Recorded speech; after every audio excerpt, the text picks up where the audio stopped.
mengikuti CGP ini kurang lebih sudah 2 bulan berjalan ini ya.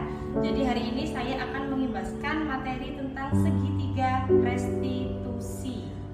Ada yang sudah tahu Bapak Ibu barangkali apa itu segitiga restitusi? Belum ya? Belum ya. Makanya hari ini kita belajar ya untuk mengetahui restitusi itu apa. Karena kita ini sekolah penggerak ya.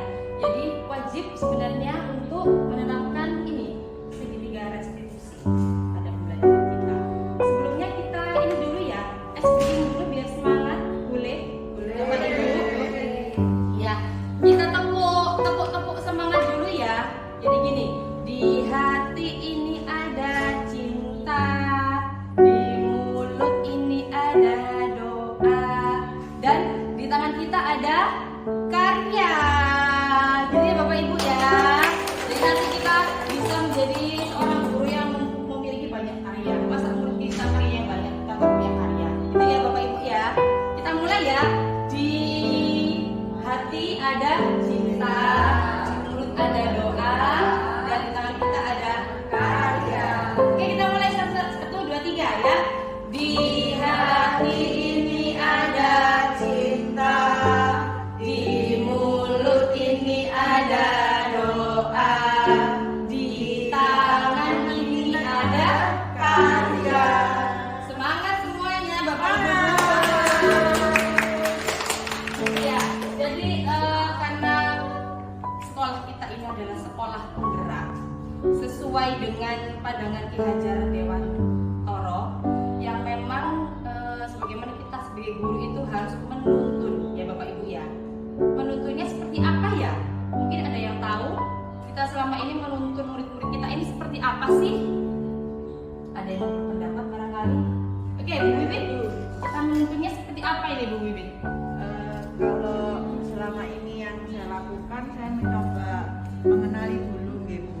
Mengenali dulu, kemudian ya cerita-cerita bebas saja dulu, terus kemudian mencoba memahami anak itu.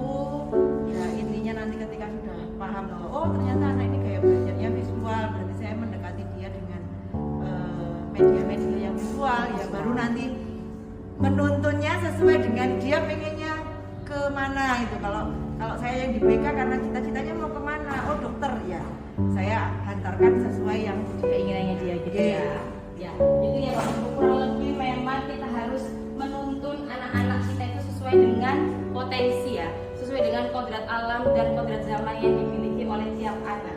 Karena tiap anak itu kan terlahir dengan potensi yang berbeda-beda.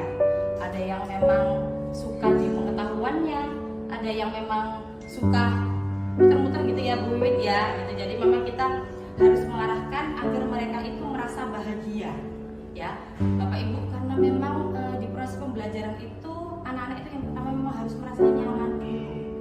Setelah nyaman itu pasti anak-anak itu akan merasa oh berarti pembelajaran ini enak ya, dan akhirnya mereka mengikuti pembelajaran itu dengan bahagia dan bisa sesuai dengan materi yang disampaikan oleh Bapak Ibu.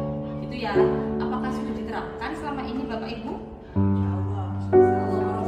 Insya Allah proses ya. Karena seperti seorang petani, kita kan kalau petani kan ada bunga-bunga tersendiri. Ada yang disiramnya itu 2 hari sekali ya. Ada yang memang disiramnya itu harus sehari gitu ya. Ada yang memang pakai pupuk ini, ada yang pakai pupuk itu, dan sama dengan murid-murid kita ya Bapak Ibu ya. Jadi memang kita harus bisa mematakan mereka sesuai dengan kebutuhan mereka masing-masing. Itu ya Bu. Kita lanjut ya. Ya, Pak dulu. Monggo. Sesuai dengan yang disampaikan oleh Ibu tadi, pembelajaran itu Oke. atas dasar kenyamanan. Nah, kebiasaannya anak sekarang itu bahwa tidur di kelas dengan apa? Ya pokoknya dengan model tidur begitu di lantai. Itu merupakan bentuk kenyamanannya anak. Oh, bentuk kenyamanan mereka tidur gitu ya Pak ya. Ya, jadi tidur tahu tidurnya jam berapa di rumah itu. Yang jelas mereka itu merasa nyaman tidur di kelas dalam model atau gaya tidur seperti ini. Nah, sekolah kita ini kan terkenal dengan sekolah ramah anak. Kira-kira pembelajaran terhadap anak-anak yang modelnya seperti itu seperti apa kira-kira? Ya, boleh apa tidak? Boleh apa tidak? Kalau tidur di kelas kan memang tidak bisa dibenarkan ya Pak, karena itu kan juga menjurus pada.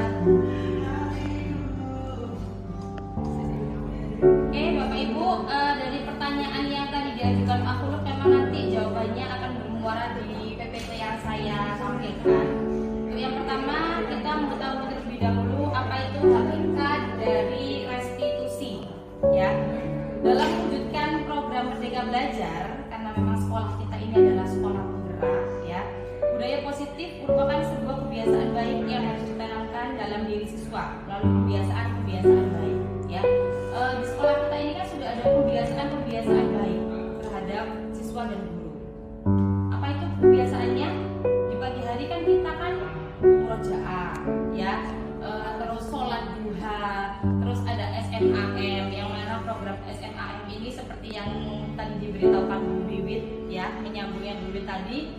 Pastikan kita harus mengetahui karakter anak itu seperti apa sih, gitu ya. Jadi memang ajang komunikasi antara wali kelas dan juga anak-anaknya, gitu ya, ya.